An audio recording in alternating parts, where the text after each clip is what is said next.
Who here in the room has had to ever listen to a webcast that sucked? You know what I mean. One of those boring, long, dry, drawn-out webcasts that just goes on and on and on. You really can't do it, like this guy here has to see. Shout out some of the reasons you thought it was terrible. Just one guy talking. Yeah, I hear you. Nothing to do. Yep. Really dull and boring. Yep. Same slides over and over and over. Just focus on maybe 3 things. Tell some stories and use some great visuals. Here's a little example company we came up with, Sylvia's Gardening Kits, that help brighten up any day.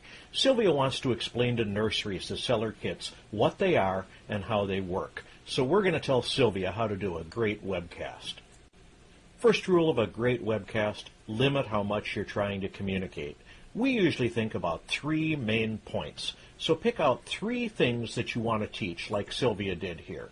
The kit configuration, the construction, and the benefits of organic gardening. Try to tell a story in your webinar. The customer comes in, wants to buy a garden kit, you show them where the kits are, the owner asks the customer why they want the kit. So you're talking and you're sharing an idea with the people rather than just a list of facts and information. And while you're telling your story, use a producer. Try to have somebody help you with this webcast. Sylvia is encouraging attendees to enter questions in the Q&A, and then the producer will bring them to her attention, and she'll get to them as she's going along. Now, stop talking and connect. She's going to review and comment on some of those responses. She'll also connect those responses to the agenda for the day so people understand what's going to be happening, why, and how it maps up to what they need. Oh, great question. The producer says Samantha in Selma has a question about the red vegetable garden configuration. So Sylvia can use this as a way to start a poll and a way to engage even more of the people on the phone. A quick poll is a great way to get the temperature of the group, to find out what's going on in the minds of the people who are listening, and engage everybody right away in the content that you're teaching. So how is a poll going to work? Sylvia asks the producer to bring up the poll and has the audience select all of the configurations they think will be their best sellers.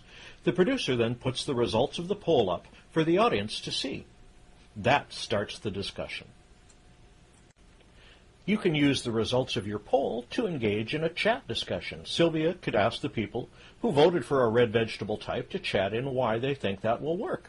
Then she responds to 1 or 2 of the comments as they come in. Another great way to engage your listeners is video. You can quickly share your screen, go out and find a video that you already located, and show it. This one, for example, showing how the red vegetable configuration is put together. You can even do a 1-word feedback exercise. Sylvia could ask everyone in the audience to use 1 word to comment on what they just saw. Did it look easy, hard, simple, complex? As they come in, Sylvia could ask 1 person in the audience to tell her why they selected that word. But always be ready to answer questions. Your producer could alert you that there's a question on the type of tool that's needed for the kits. The audience member wants to know if they're clearly listed on the label, so stop for a second, answer that question, and then move on. Look, you're engaged. Here's a great way to get attention back on that screen. Show something on the screen, like the product box here, and then annotate it. Point an arrow towards that guarantee, highlight the handle, look at the conditions on the side. You've got lots of tools you can use, and that'll pull eyeballs right back to what you're talking about. Finally, put pictures up on the screen that could be potential customers, and ask for 1-word descriptions of what might make that person want to buy the product or engage in what it is you're talking about.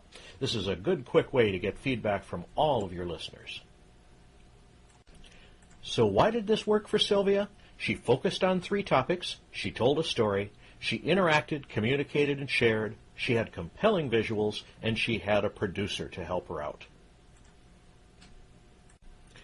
Thanks for listening. This was Dick Carlson at Tech Herding and Don Adams Miller at Don L. Adams on Twitter.